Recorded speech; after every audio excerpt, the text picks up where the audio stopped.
네, 11월 4일 주간 정리 5%입니다. 날씨가 되게 따뜻해요.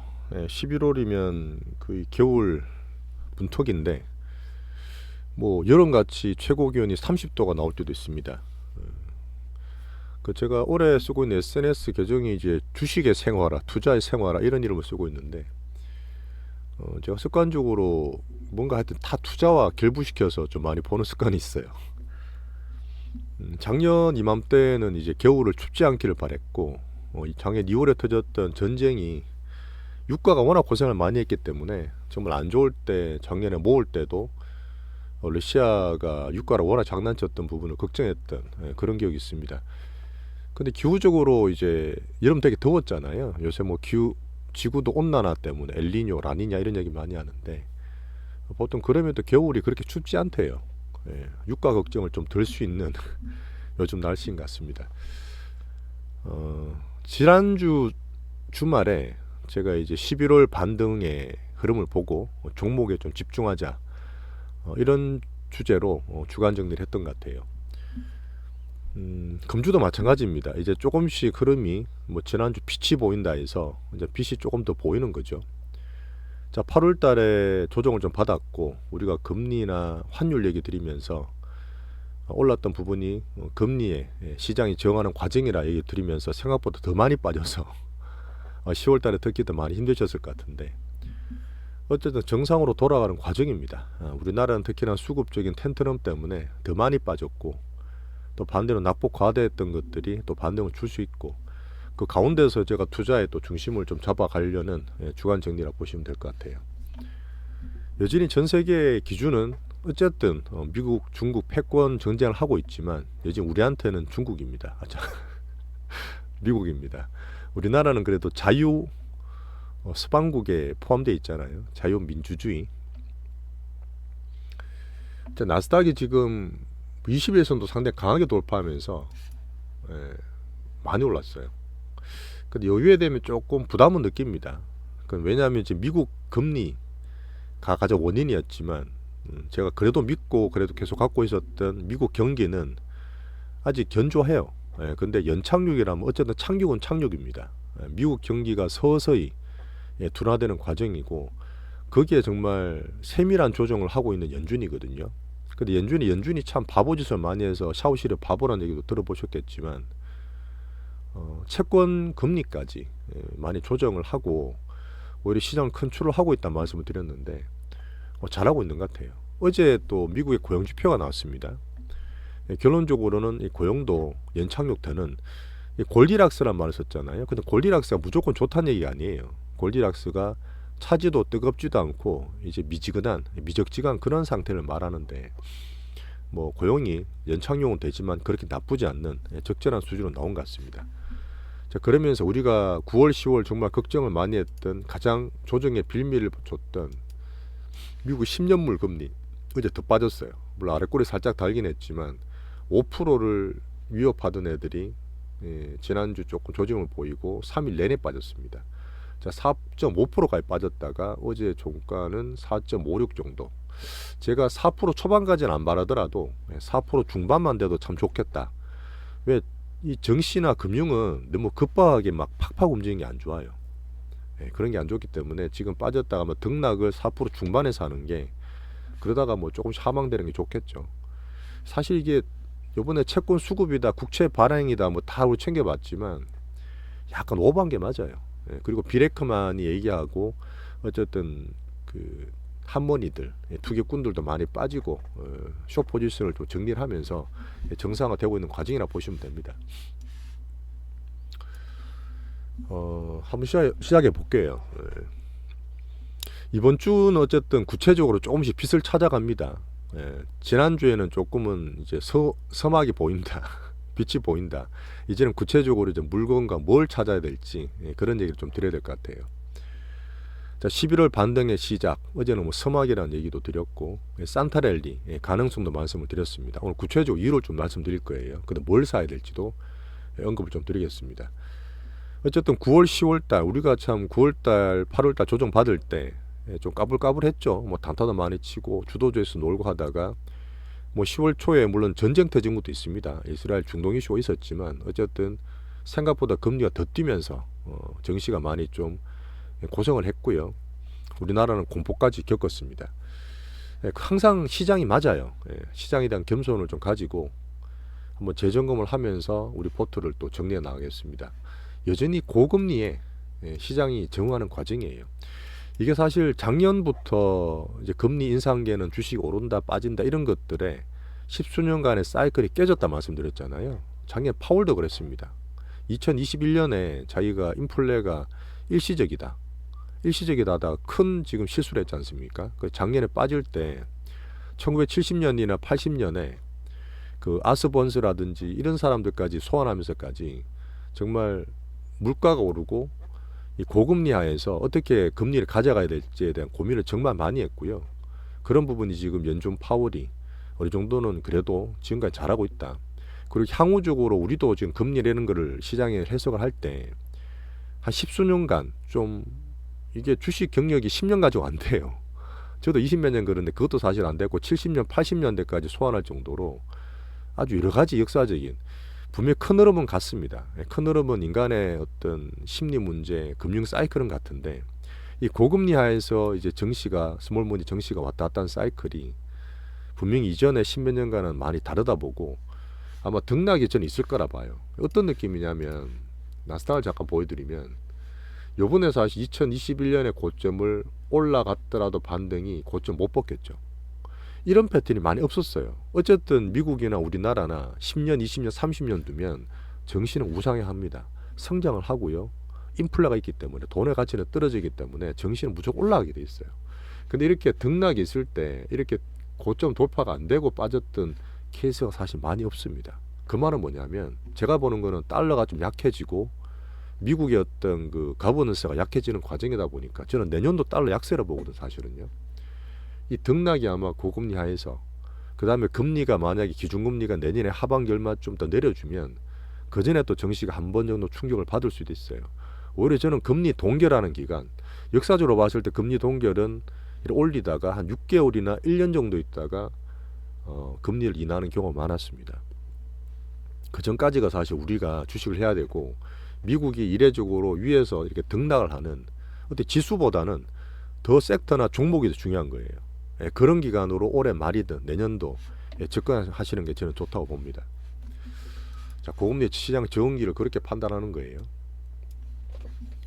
자, 이번에 우리가 글로벌 매크로적으로 뭐 금리도 환율도 얘기 많이 드렸지만 정말 금리에 대해서 많이 배웠고 그런 기간이라 저는 보고 있습니다. 특히 우리나라는 수급도 외국인 수급 기본이지만 단기적으로 변동성은 개인 수급까지도 뭐 신용이다 미수다 온갖 얘기 다 드리면서 어쨌든 그게 좀 안정화되고 있다 그렇게 보고 있습니다. 자, 정시의 공포 구간을 되돌린다. 미국은 금리를 되돌리는 거고 우리나라는 정시 수급이 되돌리는 거죠. 자, 결국은 아직도 가치주나 이런 얘기 하시는 분 계시는데 시장에서 봤을 때 반응이 그래요. 지금 물론 S&P도 있고 그다음에 다우나 중소형주 같은 러셀 2000도 보여드렸겠지만 러셀 2000이 이제 교묘하게 밑에서 이제 받쳤어요. 올해 초에 왔다 갔다 하는 이 금리에 정말 취약한 중소형주들도 반등을 주고 있지만 그래도 항상 정시는 강한 게 좋은 겁니다.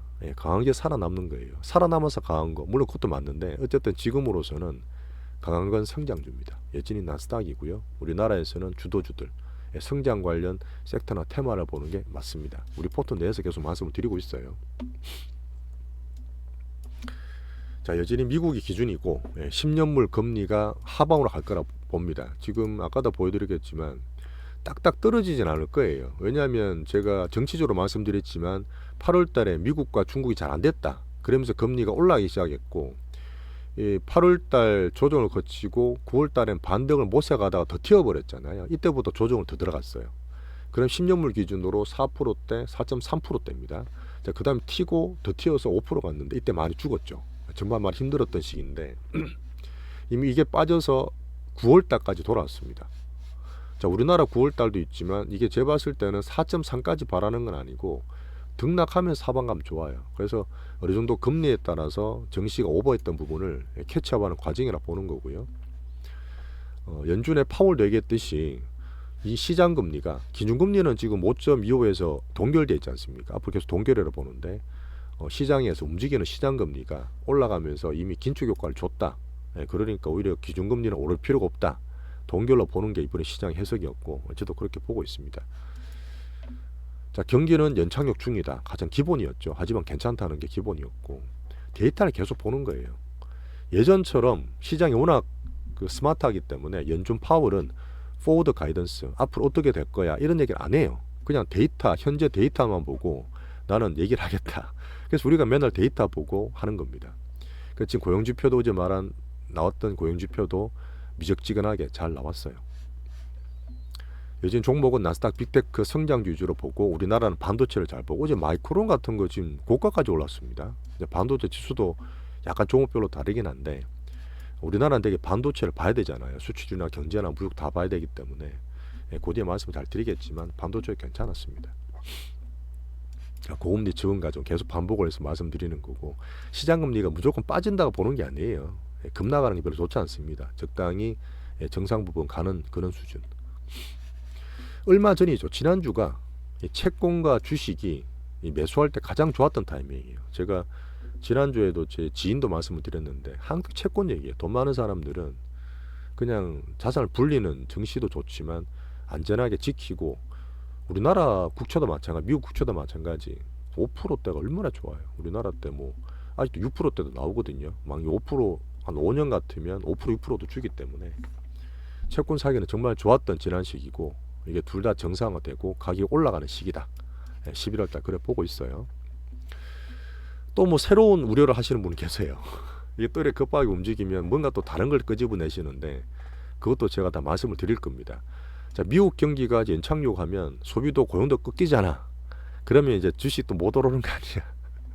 그렇게 또 말씀하시는 이 긍정론자와 다른 조금 이제 걱정이 많은 분들이 계시죠. 이미 2월 달, 3월 달, 3개월 동안 많이 힘들었기 때문에 그 부분이 정상만 가도 됩니다. 그 다음에 미국 경기가 이 긴축되는 금리가 정말 미국 경기나 소비에 영향을 끼치는 것은 내년 1분기 이후입니다.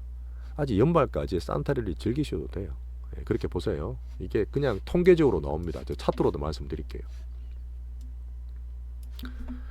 자, 한국의 변동성 뭐 지긋지긋하죠. 뭐 저는 워낙 많이 겪었기 때문에 그러는데 그 변동성이나 이런 것들이 점점 심해지기는 하는 것 같습니다. 이번에 제가 빠질 때도 뭐 처음 보는 것 같다는 말을 조금 드렸는데 항상 겸손하게 보겠습니다. 올라갈 때 1등, 떨어지는 꼴찌. 올해도 이번에 몇 개월 동안 빠질 때 전 세계 증시에서 꼴찌였어요. 제일 많이 빠졌습니다. 나스닥 13% 떨어질 때 코스닥은 22%, 23% 떨어졌다 말씀드렸어요. 홍길동 증시죠. 제가 중학교 때 성적이 그랬었어요. 하여튼 그런 게 있었는데 자, 하락시는 정시가 하락할 때는 매크로가 원인이다. 글로벌적인 어떤 여러 가지 부분을 봐야 되고 이번에 금리 공부 제대로 하신 겁니다. 자, 지금 반등을 할 때 정시가 반등을 하고 바닥을 잡을 때는 방금 보셨던 우리나라 특징되는 수급이 털리는 정점을 보는 거고요. 우리나라 PBR 말씀 많이 드렸어요. 뭐 0.8배다 이런 얘기 드렸는데 밸류 기준으로 바닥을 잡으시면 됩니다. 이번에 공부하신 거예요. 지수 기준이 돼야지만 그 다음 종목을 보는 겁니다. 자, 3개월 연속 하락하고 자, 11월 양봉 시작한다. 자, 이게 기술적으로도 3개월 연속 음봉을 맞을 수가 잘 없어요. 아마 우리나라도 2000년대나 2008년까지 가야 됩니다. 그 2008년이든 그때도 급하게 빠지고 급하게 올랐어요. 물론 지금은 금리가 제로가 안 됐기 때문에 급하게 올라가는 게 아니라 등락했을 거라 말씀드리고 있고요. 고금리에 증하는 증시. 하여튼 기술적으로든 확률적으로든 11월 양봉이 시작되고 반등을 만들고 있다 봅니다. 우리나라 하락률 1등이었다. 어쨌든 이번에 힘들었지만 레버리지 관리 잘 하셨고 안 털리면 또 기회가 또 와요. 우리나라 같이 변동성 장세였어요. 근데 정말 많이 털리셨어요. 정말 사실 많이 털렸고 뭐 제주 얘기 안 하겠지만 뭐 단타를 정말 많이 하는 것도 이런 것들이 있기 때문에 작년에 많이 겪어봤잖아요. 얼마나 많이 털릴 뻔했습니까? 작년에 3번 있었잖아요. 하반기 때. 그 돈 있는 분들 하는 분들도 데이 트레이닝 많이 하는 거예요. 예전보다 더 많이 하는 게 맞습니다. 그런 게 변동성을 뭐 키우는 우리나라 정시 특징이라 볼 수도 있고요. 하지만 기준을 잘 보면 됩니다. 기준을 보고 있으면 추세가 보여요. 전쟁이 10월 달에 터진 이스라엘보다 더 컸어요. 우리나라가. 우리나라 10월 하락폭은 이스라엘보다 더 컸다. 자, 이제부터는 코스닥이 많이 빠졌기 때문에 급반등하고 있는 중이고 저희가 그 중에서 기준을 잡고 또 강하고 어느 쪽으로 돈이 몰리는지 말씀을 꾸준히 드리고 오늘도 얘기를 드릴 거예요. 이거는 되게 중요한데, 자, 외국인 수급 작년 하반기 때 저희가 어쨌든 사자, 뭐 레버리지라서 2차전지 사자 이렇게 말씀드렸던 부분이 이제는 아시겠지만 우리나라를 정말 흔들하는 이 변동성을 잘 이용하고 개인 투심을 이용하는 외국인들의 놀이입니다. 뭐 놀이라 표현해서 그렇긴 한데 어쨌든 선물과 현물을 가지고 개인 수급, 이제 기관들은 별로 안 봐요. 개인들이 워낙 커졌는데 변동성이 취약한 개인들을 외국인들의 수급 가지고 조금씩 빈집 처리하는 과정이라 봐요. 이 반도체를 좀 많이 사고 있죠. 올해 들어 2차 전지가 개인들이 정말 좋았고 성공적으로 많이 올렸지 않습니까? 근데 이번에 8월, 9월, 10월 달 빠질 때 정말 많이 틀렸어요. 정말 많이 틀렸는데 또 안 좋은 소리 되게 많이 나오죠. 앞으로 성장이 안 된다, 은이 꺾였다, 누가 사냐 이러는데 그런 거 아닙니다. 지난주에 제가 주도주 꺾이진 않았다 말씀드렸어요. 시장이 이제 등락이지 큰 사이클이 꺾인 게 아니에요. 그러다 보니 2차 전지는 물론 많이 빠졌기 때문에 바닥 밴드는 만들어 가지만 무겁다는 얘기 드리고 있고 외국인이 바뀔 겁니다. 하지만 반도체를 사고 있다 해서 2차 전지만큼 탄력이 확 좋은 건 아니라는 말씀드렸어요. 그러다 보니까 2차 전지와 반도체의 흐름들은 좀 보고 있는데 2차 전지만큼 탄력 좋은 반도체 막 씻겠죠. 근데 제가 아직 말씀을 그렇게 팡팡 안 드리는 이유가 하이닉스 중기포트나 소부장 얘기는 하고 있지만 이외에도 또 종목을 봐야 돼요. 우리나라 수급 특징이 그렇습니다. 거기다 같이 한번 드려볼게요. 하여튼 외국인들이 가장 기준이다. 반도체로 조금씩 하고 내년에 먹기 위해서 삼전인 하이닉스든 소부장은 내년까지 봐도 된다. 이런 반도체 조금 말씀을 드리고 있고요. 자, 한국 증시 메인 섹터 여전히 우리나라는 반도체, 수출, 경제, 뭐 무역 다 봐야 되는 부분이고 글로벌 IT나 반도체 사이클이 정말 중요한 우리나라 반도체다. 내년을 기대하자. 2차 전지는 뭐 계속 말씀드렸던 부분. 그 다음에 우리가 로봇을 얘기 드리고 있어요. 그다음 엔터, 바이오, 그 다음에 지금 AI 진단 테마 같은 신규로 되는 거 발굴하고 있는데 이걸 왜 발굴해야 되고 우리나라 수급 증시, 변동성 증시에서 필요한지도 말씀드리겠습니다. 이런 것들로 오히려 수익 더 많이 볼 수도 있어요. 이런 것들로. 자, 더 선별된 종목 찾기. 난이도는 자꾸 올라갑니다. 난이도는 올라가고 미국도 마찬가지예요. 등락이 있기 때문에. 하지만 이게 이제는 좀 느끼시겠지만 이 진폭이 있으면 약간 마음 컨트롤만 하면 돼요. 꼭대기 못 팔아요. 바닥에 못 사고. 올라갔을 때 수익 보고 팔고 좀 더 가더라도 기다렸다가 바닥에서 좀 사고 좀 빠지더라도 기다리면 또 반등을 주고 이 사이클을 잘 타시면 돼요. 저는 향후도 마찬가지입니다. 내년도 마찬가지고요. 자, 그래서 약세장에서 돈의 흐름이 변동이 더 심하고 하겠지만 분명히 큰 흐름상 너무 작은 거 말고요. 조금 크고 돈이 많이 몰리는 그런 쪽으로 가시면 뭐 충분히 이 스몰 사이클에서 경기 안 좋은 가운데 경기 좋았을 때 증시가 오른 게 별로 없어요. 항상 주식을 사는 거는 경기 안 좋을 때 사는 게 많습니다. 그러니까 최강 경기에 너무 신경 쓰지 마시고 정신 내에서 투자를 해보시죠. 예탁금이 지금 46조까지 줄었어요. 46조까지. 잠깐 보여드리면 그 말은 뭐냐면 시장의 캐파가 좀 줄은 겁니다. 가계부채가 지금 엄청 늘고 주식도 부동산도 힘든 시기잖아요. 그러다 보니까 작년 하반기도 그랬고 올해도 마찬가지인데 2021년, 2020년 돈 그렇게 많이 풀어서 부동산, 코인, 증시 다 됐을 때가 우리나라 예탁금이 57조였어요. 76조였어요. 76조. 우리나라 정권의 예탁금이 76조입니다. 이때죠. 2021 1월 달에 그 고점이었는데 4월 달도 그랬고 76조입니다. 76조인데 계속 빠져요. 계속 빠지고 작년에 거래대금 최고 바닥 찍고 우리가 사고 남들 안 좋을 때 사고 있을 때가 40조 중반이었어요. 그때. 그러다가 올해 초에 바닥 찍었습니다. 44조. 44조가 올해 2차 전지 4월달, 7월달 피날레 치면서 56조까지 갔어요. 10몇 조가 들어온 거죠. 개인들 2차 전지 다 들어온 겁니다. 그때 외국인이 팔고 반도체로 움직였던 거고요. 이때 7월 말에 물리고 개인들이 신용 털고 돈 빠지고 대주 조건 나오고 하면서 57조, 56조가 46조까지 10조가 빠졌어요. 자, 여기에서 제가 거래대금이다, 개인들 수급 신용 다 틀리고 바닥이다 말씀드리면서 살아야 되는데 어쨌든 개인 수급의 캐퍼로 볼 수 있는 예탁금이 올해 초 수준이랑 비슷해요. 이제 리셋입니다. 리셋. 그러니까 외국인 수급도 리셋, 우리나라 개인도 리셋. 여기서부터 새롭게 시작하는 마음으로 보셔야 돼요.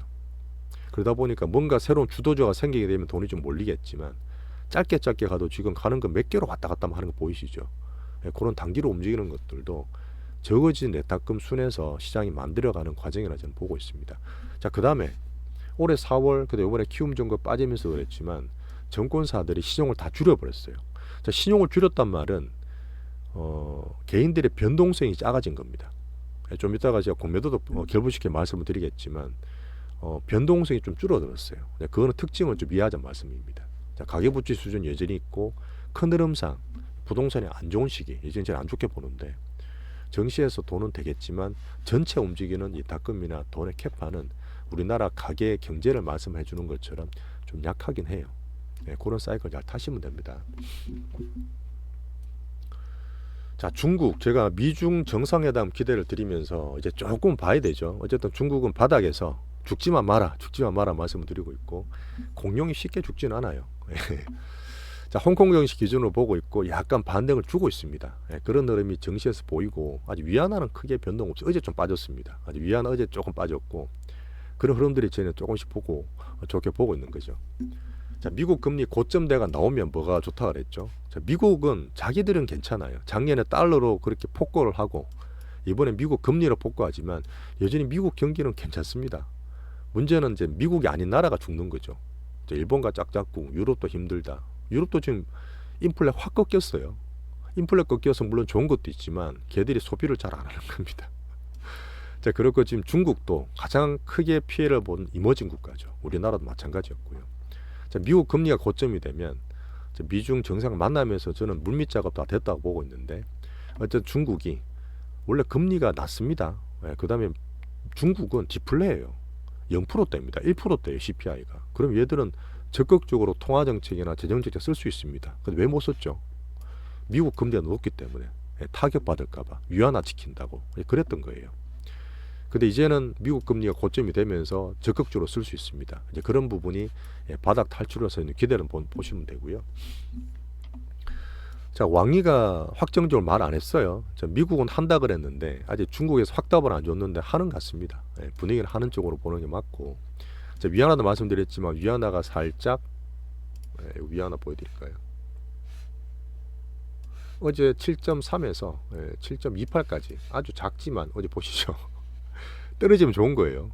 이것도 8월달, 7월달에 7.1, 7.5 수준이었어요. 1호 수준이었어요. 근데 7.3까지 가다가 떨어집니다. 다 맞물려 떨어져요. 글로벌적 매크로 부분이 떨어지면 좋은 겁니다. 우리한테는. 자, 위안화 조금 변화가 있다. 자, 미국 금리 변화 많죠. 자, 지금 중국에서 재정정책 실제로 돈을 써서 돈 찍어내는 얘들도 1조 위안 재정정책 돈을 자기들의 부채를 키우면서까지 중국은 정부 부채가 안 높습니다. 우리나라도 잘 관리하는 편이고요. 미국은 정부 부채 일본 되게 많이 높지 않습니까? 근데 그런 데는 기축통화니까 괜찮다 보는 건데 어쨌든 중국도 1조 위안 재정을 좀 풀고 있고요. 어젠가 나왔던 부분이 이제 중국의 은행들 있죠. 은행들이 사실 부동산 PF를 전담을 하고 자기들이 이제 부담을 키워가는 과정인데 자, 모기지 대출 이것도 부동산입니다. 그쪽에 위험 허들 막아두는 거 있죠. 좀 더 풀었어요. 조금 더 리스크를 키워준 겁니다. 이런 것들 봤을 때는 미국 고점 금리와 함께 정책을 좀 키워가는 과정이라 저는 좋게 보고 있어요. 어쨌든 중국은 내수를 키워야 됩니다. 앞으로 중장기적으로 내수를 키우는 게 중국은 살아나는 근본적인 힘이에요. 자, 그러다 보니까 중국 소비가 살아야 되죠. 디플레 가정 눌려있는 인민들의 소비 심리를 키우는 게 가장 관건인데 자, 11월 11일 우리나라 빼빼로데이가 광군제입니다. 근데 미리 막 온라인으로 막 사고 팔고 하더라고요. 그럼 자체 나쁘지 않고 소비를 보면서 체크를 할 텐데 자, 미국이 자, 내년에 경기 연착륙 소비가 준다 말했잖아요. 경기가 준다고 말했습니다. 그때 중국 소비가 살아나서 글로벌적으로는 살짝 캐치업 할 수 있습니다. 큰 흐름 그리는 미국도 그걸 저는 본다고 말해요. 중국을 죽이면 자기도 안 좋아요. 내년에 미국 대선도 있고. 자, 이런 흐름이 우리나라 중간재 파는 반도체도 우리나라 경기에서는 지금 관광객 좀 들어오고 있지 않습니까? 내년에 나쁘지 않게 약간의 밸런스를 맞춰간다. 그렇게 좀 보고 있어요. 자, 베네수엘라 원유를 중국이 수입한다. 이 말은 뭐 두 가지를 봐야 되는데 요번에 이제 중동 이슈 터지면서 유가를 되게 많이 보고 있잖아요. 심리적 문제이기 때문에. 근데 베네수엘라는 미국이 규제를 엄청 때렸습니다. 원유 매장량은 세계 최고지만 콜은 조금 낮아요. 근데 베네수엘라 유가를 원유로 좀 키워서 또 중국이 사실 러시아랑 짝잡고 많이 있지 않습니까? 그 러시아랑 좀 소원해지고 미국이 둘 다 풀어준 거죠. 예, 베네수엘라 원유를 중국이 좀 쓴다는 얘기는 미국이 중간에서 약간씩 풀어준, 둘 다 풀어준 겁니다. 이런 것들은 어쨌든 패권 전쟁은 있지만 살짝의 휴지기를 만들 수 있는 좋은 소식이죠. 이랬던 저랬던 정시도 보지만 위안화 강세가 근본 변하다. 미중 정상회담 보고 있지만 어쨌든 위안화 강세 어제 살짝 변했어요. 이런 것들이 저는 좋아진다 봅니다. 아직이지만 어제 좀 변했어요. 자, 내수 기준으로 볼 때 귀지 못해주라고 있습니다. 항상 중국의 소비를 보는 저는 근본적인, 미국 나스닥을 볼 때 애플과 엔비디아 보는 것처럼 중국의 내수는 귀지 못해주 같은 것들은 관종해 두시고, 마오타이죠. 주식 관중해 두시면 괜찮을 것 같아요. 일본은 뭐 간단히 말씀드릴게요. 복잡한 거를 뭐 저도 잘 모르지만 일단 10년물 금리가 여전히 1%입니다. 미국은 지금 5%까지 왔었는데 일본은 돈을 그렇게 풀고 해도 아직 1%예요. 그래서 지금 돈 들어와서 주식도 오르고 부동산도 막 오르고 있다는데 정말 얘들이 경기에 자신 있으면 금리 좀 올릴 수도 있어요. 근데 지금은 아직은 아니에요. 왜냐하면 민간 소비가 아직도 약해요. 20년, 30년 잃어버린 가운데 여전히 돈을 잘 안 쓰고 금고에 돈 넣고 은행에 잘 안 가고 이 민간 소비가 약하기 때문에 본격적인 금리 인상은 힘들다 보고 있습니다. 일본이 좀 움직이더라도 급격하게 움직이지 않는 게 저는 좋아요. 어쨌든 일본에 지금 또 하는 그런 역할이 있습니다. 자, 이스라엘 지상전이나 중동 이슈 확전은 조금 조용해졌죠. 우리가 보는 유가도 80불 초반까지 조정받고 있는 상태고, 뭐 정말 안 좋은 일이긴 하지만 금융시장에서 말씀드리는 거예요. 그 사우디가 재정이 적자로 전환했습니다. 자, 사우디와 우리나라 지금 어쨌든 우리나라 정부가 경제 물고 틀려고 되게 많이 노력하지 않습니까? 우리나라 내수가 별로 안 좋다 보니까 그 사우디 빈살만이 작년에 기름 팔아서 정말 돈 많이 벌었어요. 얘들은 이제 기름 공화국이라서 기름값 오르면 작년에 뭐 130불까지 막 가고 그랬잖아요. 지금 80불인데 근데 기름이 떨어지네 적자 전환했습니다. 얘들이 지금 감산했죠. 기름 적게 내겠다. 가격 올리려고 그랬는데 가격이 안 올라가죠. 저는 뭐 오히려 기름을 정산하는 게 아니라 맞겠나 싶은 그런 생각도 들어요. 뭐 사실 오펙이든 이쪽이 사우디는 괜찮지만 오펙 플러스로 볼 수 있는 러시아도 국가 재정이 별로 안 좋습니다. 계속 기름값 얘들이 감산을 못해요. 그러면 오히려 여름이 겨울이 또 따뜻하고 올 겨울도 그런 걸 봤을 때 유가에서는 저는 좀 안정을 보일 수 있는 뭐 그런 가능성이라고 봐서 이슈를 좀 가져왔습니다. 하지만 봐야 되죠. 그래서 호르무즈 해협에 어떤 문제가 있느냐 유가를 통해서 계속 체크를 하겠습니다.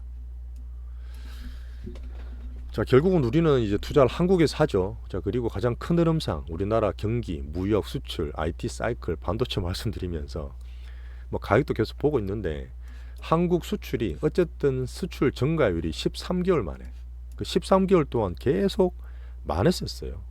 많았었습니다. 코로나 이후에 그렇게 재고 늘리고 팡팡하다가 작년에 계속 안 좋았잖아요. 우리나라 수출 지표는 전 세계에서 다 본다는 말씀드렸어요. 어쨌든 이번에 수출 증가율 플러스 된 게 되게 좋고 환율이 어제 1310원까지 빠졌습니다. 며칠 전만 하더라도 1350원이었어요. 이게 되게 좋은 겁니다.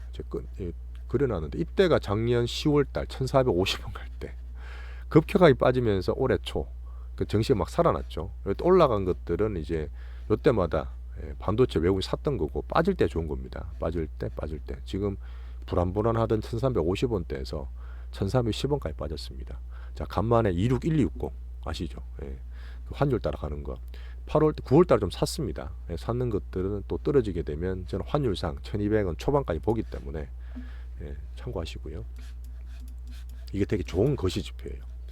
자, 한국지수 ETF 요번에 뭐 사신 분도 계시고 12630, 233740 그 다음에 방금 말씀드렸던 환율 26160 이런 것들은 단기로 좀 파셔도 돼요. 물론 그런 것보다 종목 잡기 할 수 있으니까 이런 ETF는 그렇게 감안하시면 되고. 자, 외국 리셋 말씀드렸어요. 반도체 2차전지 보지만 조금 무겁다. 둘 다 무거워요. 성격이 좀 그래요. 그런 것 때문에 하반기 변화를 환율이 좋아지면 외국인이 걱정하고 있는 외국인 수급이 좋아집니다. 매수가 들어올 수 있어요. 환율이 이렇게 강세 간다는 얘기는 외국인이 들어와요. 그렇게 보세요.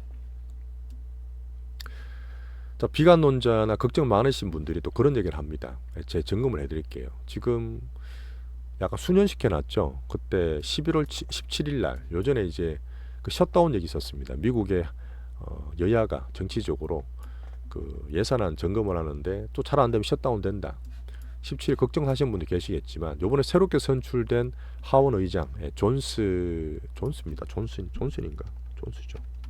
하원 의장이 자, 17일 날 만료되는 셧다운이 임시 예산 문제인데 내년 1월 15일까지 연장 좀 해달라. 이게 좋은 거예요. 걱정거리 줄일 수 있는 겁니다. 아직 결정된 건 아닌데 제안했기 때문에 연장이 되면 이 걱정은 별로 안 하셔도 됩니다. 뭐 지금 금리나 이런 상황 봤을 때는 괜찮을 것 같아요. 산타랠리에 도움을 될 거라 저는 봅니다. 자, 그리고 정리를 해드릴게요. 연말까지 제가 산타랠리를 보는 여러 가지 제가 뭐 글로벌 여기 갔다 저기 갔다 하고 뭐 매크로 우리나라 정치 얘기도 말씀드리겠지만 워낙 2개월 3개월 내내 언더슈팅이 심했습니다. 오버했어요. 우리나라는 주식상, 수급상, 미국은 금리상 오버슈팅했던 부분이 아까 제가 금리랑 증시도 보여드리겠지만 9월 10월 많이 빠졌던 부분이 정상화되는 정도입니다. 지금 10년물 금리가 4.5예요. 4.3까지 간다는 얘기는 8월달 초로 간다는 얘기인데 바로 안 가도 됩니다. 4.5, 6에서 왔다 갔다 하다가 서서히 빠져도 돼요. 이게 정상화되는 과정 보시면 되고요. 자, 어쨌든 어닝이 어떻습니까? 우리나라 어닝, 그다음 미국 어닝. 어제 애플도 나쁘게 나왔지만 다른 빅테크들이 캐치업 잘했어요. 애플이 물론 중국이 조금 매출이 떨어졌지만 3%까지 빠지다가 어제 살짝 올라서 끝났습니다. 다른 빅테크들이 괜찮은 거죠. 자, 빅테크도 물론 약간 차별화되긴 합니다. 하지만 걔들 성장주로 역시 나스닥이 좋습니다. 어닝 괜찮죠. 그러면 근본은 안 흔들린다는 거잖아요. 거품이 낀 게 아니라 수익이 내고 있다는 얘기입니다. 우리나라도 이번에 괜찮았습니다. 자, 변동성 한국 증시에서 환율과 외인 수급, 환율이 지금 떨어지고 있어요. 자, 외인 수급을 기대할 수 있는 요건이 되죠. 다음 주부터 체크해 보시죠. 환율이 가장 기본입니다. 환율이. 자, 그리고 미국 소비가 연착륙 한다, 경기 꺾인다, 또 걱정하시는 분들 계시는데 요거는 잠깐 미국 증시를 통해서 말씀을 드리면 기술적도 그렇지만 이코노미스트 얘기예요. 이건 제 얘기가 아닙니다. 자, 미국이 금리를 인상시킨 게 좀 늦게 했지만 작년부터 자이언트 스텝이다, 빅 스텝이다 난리가 났잖아요. 증시에 미리 빠졌고 고금리 정하는 과정에서 등락이라 보는데 자, 미국 소비는 물론 꺾이겠죠. 긴축 이렇게 하면 안 꺾일 수가 없습니다. 자, 고용도 물론 체크하겠지만 이코노미스트 말로는 내년 1월부터예요. 내년 1분기부터. 이미 지금도 고용이 살짝 꺾이는 게 올해 유지했던 이 고금리에 미국 경기가 눌리고는 있습니다. 하지만 연착륙되는 과정이죠. 본격적으로 걱정할 시기는 내년부터 보세요. 그럼 올해 2개월 남았죠. 그러면 산타랠리 가능한 겁니다. 내년 1월부터 이런 어닝은 또 이제 4분기 어닝이 내년 1월부터 나오기 때문에 그 전까지는 랠리를 보시는 거예요.